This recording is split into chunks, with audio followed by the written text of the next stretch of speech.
Okay, welcome to CDK Live. We're going to talk about winning and retaining talent in the dealership workplace. I'm Bruce Johnson, Vice President of Product Marketing at CDK, and we are going to talk about what draws employees into the dealership workplace, and more importantly, what keeps them there or avoids them leaving the dealership. It's all based on what we've learned in our latest CDK dealership workplace study that's in this Insights book and available on our website. And joining me today is someone who has torn this study apart and understands it, our Vice President of Market Insights and Commercialization, Justin Falk. Great. Let's do it, Bruce. If dealerships want to win talent, and here's the key, keep it, the blueprint's right here. And we're going to take you through section by section and tear it down. Our dealership workplace study encompassed over 400 dealership employees across a variety of age, gender, and roles. All right, Justin, to start us off, let's talk about what draws somebody into a dealership and says, hey, I want to work here. Three things, and none of them are all that complicated. One, great people and culture. The number one reason employees are satisfied is simply that they like the people that they work with. Two, fair, competitive pay. Not the highest, just fair and aligned with effort. There's also expectation of company matching in the 401k and medical insurance benefits. And three, strong leadership.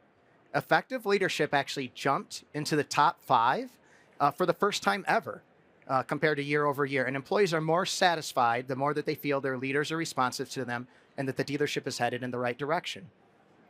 All right, so it sounds pretty straightforward to me. Culture and leadership, those are the keys to attracting talent. All right, well, let's move forward. How do we keep them there? How do we retain them? Retention, yeah. Short term, we find that only 22% plan on leaving or are thinking about leaving the dealership. That's actually pretty good. It fell from 31% last year. Long term, however, though, different story.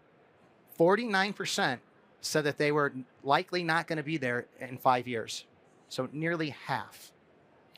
49% saying they may not be there in 5 years. That sounds like a ticking talent time bomb to me. It is. Not to mention the amount of effort it would take to then train and keep and attract a whole new staff. Okay. But there are triggers as to the retention.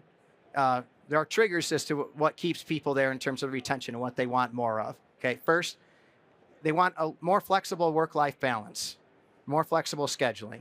Second, they want clarity with their compensation structure. And third, they want better benefits. Those three account for the majority of the I'm going to leave conversations.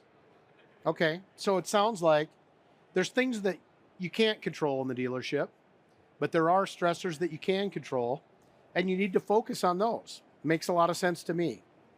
So some of these things, especially work-life balance, are things that can be controlled. You know, what's pushing people out the door, and how do we deal with that? Yeah, well, let's talk a little bit more about those stressors. The number one actually for this year is economic uncertainty. You checked the stock market lately? I don't even want to look at my phone. And that's actually behind previous years of the top stressor being difficult customers. Okay. But here's the key. We can't fix the economy, but the majority of the stressors actually come from things that are controllable from within the dealership, namely inefficient tech, internal team dynamics, going back to that team and positive culture, and leadership style, all statistically significant drivers of stress and mostly all controllable. So what I'm hearing there is you fix your communication, you fix your management style, your people will notice. All right, let's talk about money. Compensation. Does everybody really need more pay? Well, not necessarily. Now, we find that 54% feel that pay is competitive with other dealerships. So not great, not the best, but we'll talk about that. It needs a little bit more attention. We're going to peel that onion another level deeper here. 67% feel that their pay reflects their effort, and 61% says it matches their skill level. But here's a key fact. In Gen Z, they feel their compensation isn't keeping pace with the perception of their skills and their value. Only 33% of them agree that they are getting adequate compensation versus 96% of millennials. Wow. With that difference then, are we seeing a difference in loyalty? Yes, there is a difference in loyalty, but it might not be the way that you think. Really? Ironically, despite not feeling adequately compensated, Gen Z says that 72%, so vast majority, have no interest in leaving their current dealership. And it actually all goes back into the culture and leadership being more important, if not, than the compensation. Of the different things that we can do in terms of affecting that culture to affect loyalty, are there certain actions that can be taken that are more impactful than others? Yes. Contributing to positive culture, again, strong leadership, and training. I also want to call out that, within the training, that there's what floated to the top of the most important things that people are interested in training this year really evolved around two major categories. One was around people and organizational management, such as team management and operations. And the second around tech and workflow efficiencies, workflow optimization and tech tools around CDKs, DMS, inventory, and CRM.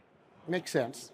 Justin, one of the questions that really intrigues me about this study every year when we do it is the question that asks whether or not you would recommend our industry, the dealership industry, to a friend, family member, your child, something like that.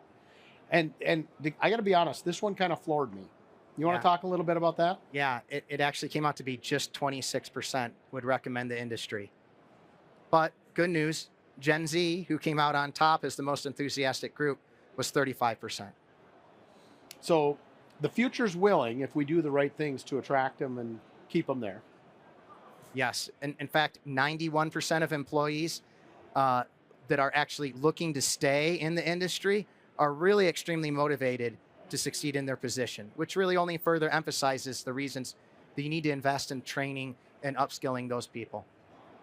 So with just a quarter willing to recommend, I think we need a playbook of how do we get talent in, how do we expand the pool, how do we draw people into the industry and ensure that we've got the workforce we need to power this industry going forward. Right. Well, I'll give it to you quickly. 5 things you can do. 1, build a culture that people want to be a part of. 2, train and hold your leaders accountable. Right. We saw leadership becoming a top satisfaction driver this year. 3, improve work-life balance, even just small steps in that matter. 4, modernize your compensation structure. Employees want clarity on how they're paid. And 5, fix your tech stack. Inefficient tools are one of the top stressors. Wow. Well, there you have it. It sounds pretty straightforward to me. It's, I love the 5-point plan. It's culture, it's training, hold your leaders accountable, work-life balance, modernize your comp structure, not necessarily maximize it, but modernize it, and make sure you got technology that people want to use and makes them more productive. It all makes sense to me. Sounds like a great roadmap, Justin. And it comes straight out of the voices of over 400 dealership employees that fill out our survey. Yeah. If you want to win in 2026, invest in your people like you'd invest in your inventory. If you'd like to learn more about the Dealership Workplace Study, it's all in this Insights book from us. You can get right here, or you can get it on our website, cdkglobal.com/insights. Thank you for joining. Thank you.